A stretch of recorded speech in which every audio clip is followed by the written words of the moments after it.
monté jusqu'à 740 dans cette fonderie. Oh, j'ai même connu moi, même jusqu'à 800. Jackie a donné 37 ans de sa vie à la fonderie de Vernon. Fermée au début des années 2000, mais seulement démolie l'année dernière. L'ancien contremaître ne regrette pour rien au monde ces années là-bas, même si son corps en garde des séquelles. Et si tout le monde en a eu, je vois pas la raison pourquoi j'en aurais pas eu. En 1973, Jackie est soigné pour un cancer de la gorge. À l'époque, le caractère cancérogène de l'amiante n'a pas encore été établi scientifiquement. Il faudra attendre 1977. Alain, lui, est entré à l'usine au milieu des années 80. On avait 2 gros fours de fusion et ces fours-là, ils étaient cassés. Les plaques qu'on se servait pour isoler, c'était des plaques en amiante. On avait quand même des masques, quand même. Mais je ne sais pas si les masques, ils étaient vraiment fiables en fin de compte. Les poussières, tout ça, on s'en aperçoit même pas. Hein.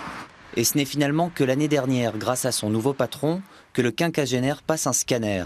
Le verdict tombe, 2 plaques pleurales, c'est-à-dire des calcifications sur la plèvre, l'enveloppe du poumon. Une pathologie typique de l'exposition à l'amiante. Vous saviez qu'il y avait de l'amiante dedans ? Ils n'ont jamais dit quoi que ce soit hein, là-dessus. Sinon, j'aurais été vigilant de ce côté-là. Alain s'est depuis rapproché de l'ADEVA 27 pour se faire reconnaître comme victime de l'amiante.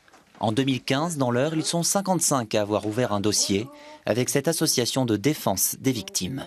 Par contre, tu vois André, maintenant, il faudrait que tu en parles auprès de tes anciens collègues, même ceux qui travaillent encore, qu'ils sachent qu'ils ont droit à un suivi post-exposition pour ceux qui travaillent et post-professionnel pour les retraités. Dans sa permanence, Elisabeth reçoit des artisans, des soudeurs, des plombiers. Tous ont été confrontés à l'amiante. Elle les aide à constituer un dossier en vue de se faire indemniser.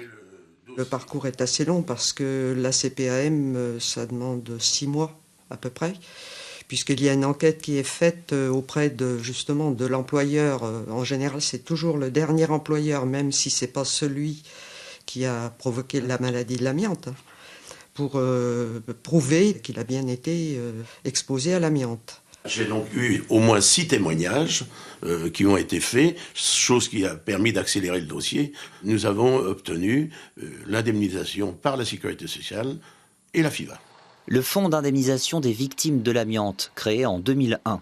Il s'adresse également aux ayants droit. Une partie des frais funéraires peut ainsi être remboursée aux familles. Notre région paye un lourd tribut à son passé industriel. En 2014, sur les 4400 victimes vivantes et décédées recensées par le FIVA, près de 8% sont situées en Seine-Maritime.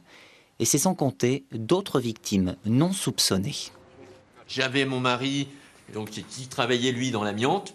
En secouant les bleus de travail, je me suis contaminé. Ou j'habitais tout près d'une industrie qui fabriquait de l'amiante. Mon jardin, il y avait de la poussière blanche sur les arbres. On jouait dans la cour de l'usine. Et enfant, j'ai respiré ces fibres-là. Et puis là, maintenant, j'ai 70 ans. On fait passer un scanner pour toute autre chose. On découvre ça. Les maladies de l'amiante sont sournoises. Entre 15 et 40 ans après l'exposition, elles peuvent se développer. En France, il aura fallu attendre 1997 pour que l'amiante soit totalement interdite.